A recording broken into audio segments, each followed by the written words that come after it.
Hello friends, welcome back to our channel tax knowledge, जहां हम आपकी टैक्स रिलेटेड हर query का जवाब देते हैं। दोस्तों, बहुत बार लोग मुझसे पूछते हैं कि हम अपनी इनकम पे जो टैक्स लग रहा है उसको कैसे बचा सकते हैं।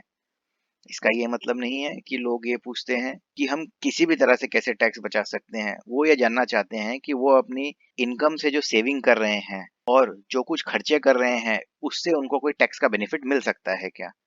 तो आज इस वीडियो में मैं आपको बताऊंगा कि इनकम टैक्स के अंदर ऐसे कौन-कौन से डिडक्शंस अवेलेबल हैं जो कि आप इन्वेस्टमेंट करके या खर्चे करके इनकम टैक्स में अपनी इनकम के अगेंस्ट रिबेट क्लेम कर सकते हैं। अगर आप हमारे चैनल में नए हैं तो मैं आपसे रिक्वेस्ट करूंगा कि आप हमारे चैनल को सब्सक्राइब करें, और आप अगर हमारे रेगुलर व्यूअर्स हैं और आपने अभी तक हमारे चैनल को सब्सक्राइब नहीं किया है तो मेरी आपसे विनती है कि आप हमारे चैनल को जरूर सब्सक्राइब करें। इसके अलावा आप बेल आइकन को प्रेस करें ताकि आपको हमारे वीडियोस के रेगुलर अपडेट्स मिलते रहें। तो आइए दोस्तों, मैं आपको बताता हूँ कि सबसे पहले कि डिडक्शंस आखिर होते क्या हैं। डिडक्शंस जो है ये आपको अपनी जो टैक्सेबल इनकम है उसको कम करने में काम आता है। डिडक्शंस जो है आप दो टाइप से क्लेम कर सकते हैं। एक होता है जिसमें कि आप टैक्स सेविंग इन्वेस्टमेंट करते हैं, और दूसरा होता है कि जहां आप कुछ एलिजिबल एक्सपेंसेस इनकर करते हैं। एलिजिबल एक्सपेंसेस का मतलब हुआ कि इनकम टैक्स में कुछ ऐसे एक्सपेंस बताए गए हैं जिसको अगर आप इनकर करते हैं या आपके वो खर्चे लगते हैं तो आप उसके लिए डिडक्शन क्लेम कर सकते हैं। तो आप अगर इस वीडियो को ध्यान से सुनेंगे तो आपको पता चलेगा कि इनकम टैक्स में ऐसे बहुत सारे बेनिफिट अवेलेबल है जिसके कारण आप अपनी टैक्सेबल इनकम को रिड्यूस कर सकते हैं। इसमें जो सबसे पॉपुलर डिडक्शन है वो है सेक्शन 80C और 80D का, जहां पर कि 80D है मेडिक्लेम इंश्योरेंस के लिए और 80C है इन्वेस्टमेंट के लिए, जो कि हर एक कॉमन आदमी जानता है। लेकिन आपके कन्वीनियंस के लिए 80C में जो डिडक्शंस होते हैं वो मैं आपको यहाँ लिस्ट कर दे रहा हूँ। इसमें सबसे पहला होता है employ share of PF contribution, उसके अलावा पीपीएफ का इन्वेस्टमेंट, एनएससी का इन्वेस्टमेंट, लाइफ इंश्योरेंस प्रीमियम, बच्चों की ट्यूशन फीस। यहाँ पर आपको ध्यान रखना होगा कि ट्यूशन फीस कंपोनेंट्स का मतलब है सिर्फ ट्यूशन फीस और पूरी स्कूल फीस से नहीं है। अगर आप अपने हाउसिंग लोन का रिपेमेंट करें उसके प्रिंसिपल कंपोनेंट का डिडक्शन मिलता है। अगर आप अपनी माइनर लड़की के लिए बैंक में एक सुकन्या समृद्धि अकाउंट खोल के उसमें अमाउंट डिपॉजिट करते हैं तो उसका भी आपको डिडक्शन मिलता है। उसके अलावा यूनिट लिंक इंश्योरेंस प्लान होते हैं, इक्विटी लिंक सेविंग स्कीम होती है जहां पर कि आप म्यूचुअल फंड्स में इन्वेस्टमेंट करते हैं जो कि टैक्स सेविंग होता है। उसके अलावा 5 ईयर टर्म डिपॉजिट स्कीम होता है जहां पर कि आप बैंक में एफडीज कर सकते हैं 5 साल के लिए। सीनियर सिटीजन सेविंग स्कीम होती है, contribution to notified pension fund setup by mutual fund और यूटीआई, और contribution to notified annuity plan of LIC. यहाँ आपको ध्यान रखना होगा कि 80C में ये जो मैंने आपको सारे डिडक्शंस बताए हैं इनका टोटल जो आपका इन्वेस्टमेंट है वो 1.5 लाख से बेसी नहीं हो सकता।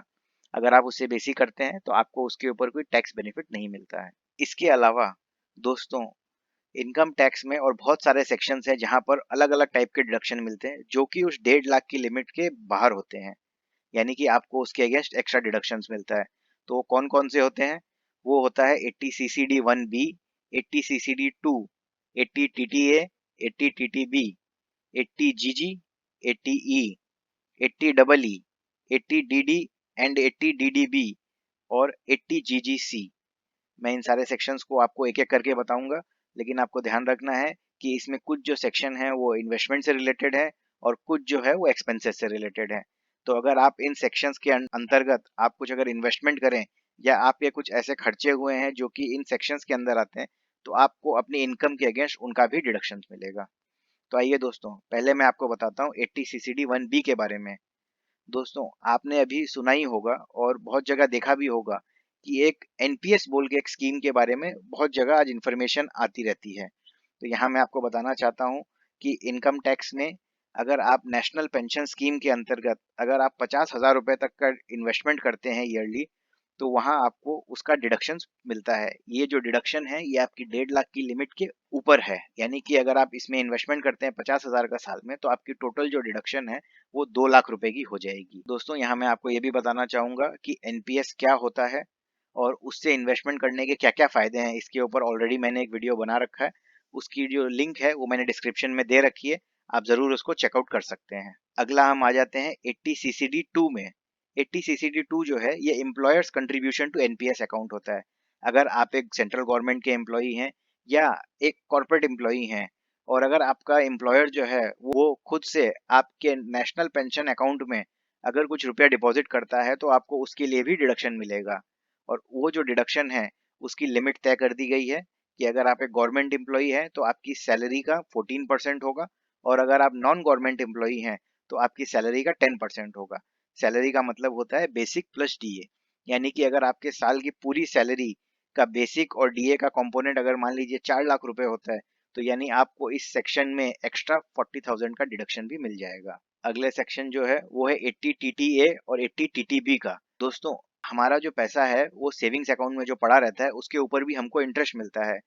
तो उस इंटरेस्ट का बेनिफिट देने के लिए और लोग ज्यादा से ज्यादा पैसा अपने बैंक अकाउंट में रखें, उसके लिए गवर्नमेंट ने ये 80 टीटीए और 80 टीटीबी का डिडक्शन इंट्रोड्यूस किया। 80 टीटीए में जो है आप अपने सेविंग्स अकाउंट में से जो इंटरेस्ट अर्न कर रहे हैं उसमें आप 10,000 रुपए तक का डिडक्शन क्लेम कर सकते हैं। वहीं अगर आप एक सीनियर सिटीजन हैं तो आपके सेविंग्स अकाउंट पे जो इंटरेस्ट आ रहा है उसके अलावा अगर आपने कोई फिक्स डिपॉजिट कर रखी है बैंक के साथ और उस पे भी जो इंटरेस्ट आ रहा है तो आप उसका भी डिडक्शन क्लेम कर सकते हैं। एक नॉर्मल इंडिविजुअल यानी कि जो सीनियर सिटीजन नहीं है और एक एचयूएफ को सिर्फ सेविंग इंटरेस्ट पे डिडक्शन मिलता है, और इसकी जो सीलिंग है वो है 10,000 रुपए की। वहीं सीनियर सिटीजन के केस में सेविंग्स का इंटरेस्ट और फिक्स डिपॉजिट का इंटरेस्ट, इसके दोनों को मिला के जो लिमिट है वो 50,000 रुपए तक की कर दी गई है। अगला जो डिडक्शन है वो है 80 जीजी का। अगर आप एक इनफॉर्मल सेक्टर में काम करते हैं जहां पर कि आपको कोई एचआरए बेनिफिट नहीं मिलता है, तो उसके लिए भी एक स्पेसिफिक सेक्शन इंट्रोड्यूस किया गया है जहां पर कि आप रेंट अगर आप पेमेंट कर रहे हैं तो आप उसके लिए डिडक्शन क्लेम कर सकते हैं। ये जो सेक्शन है ये 80 जीजी सेक्शन है, जहां पर कि आप जो अपना रेंट पेमेंट कर रहे हैं आप उसका डिडक्शन क्लेम कर सकते हैं। यहाँ आपको ध्यान रखना होगा कि आप सेक्शन 24 में कोई भी होम लोन इंटरेस्ट पेमेंट का डिडक्शन क्लेम नहीं कर रहे हो। अगर आप ये डिडक्शन क्लेम करेंगे तो आपको 80 जीजी का बेनिफिट नहीं मिलेगा। 80 जीजी में जो है डिडक्शन की जो लिमिट है वो डिफाइन कर दी गई है, तीन में से जो सबसे कम अमाउंट होगा उसका है। इसमें सबसे पहली लिमिट जो है वो है आपकी जो टोटल इनकम है कैपिटल गेन्स छोड़ के उसका 25%, यानी कि अगर मान लीजिए आपकी एनुअल इनकम 6 लाख रुपए है तो उसका 25% यानी कि 1.5 लाख रुपया।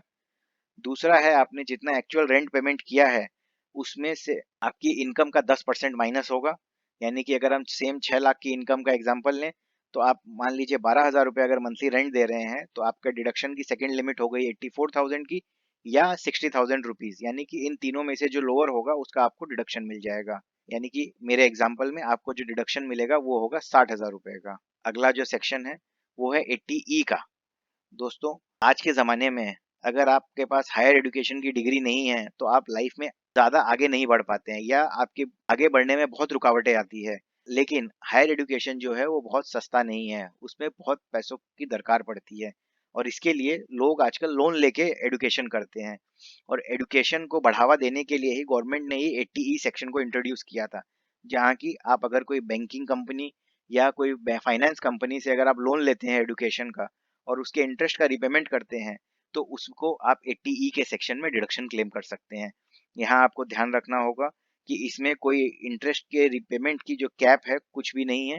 आपका इंटरेस्ट 1 लाख भी हो सकता है, 5 लाख भी हो सकता है, आपको पूरे के पूरे का डिडक्शन मिलेगा। लेकिन जो एजुकेशन लोन है वो आपका किसी बैंक या फाइनेंशियल इंस्टीट्यूशन से ही होना चाहिए। फैमिली मेंबर्स या फ्रेंड से लिया हुआ लोन जो कि आप एजुकेशन पर्पस के लिए है उसका बेनिफिट आप इसमें नहीं ले सकते हैं। इसका बेनिफिट लेगा कौन? इसका बेनिफिट जो लोन का रिपेमेंट करेगा वो लेगा।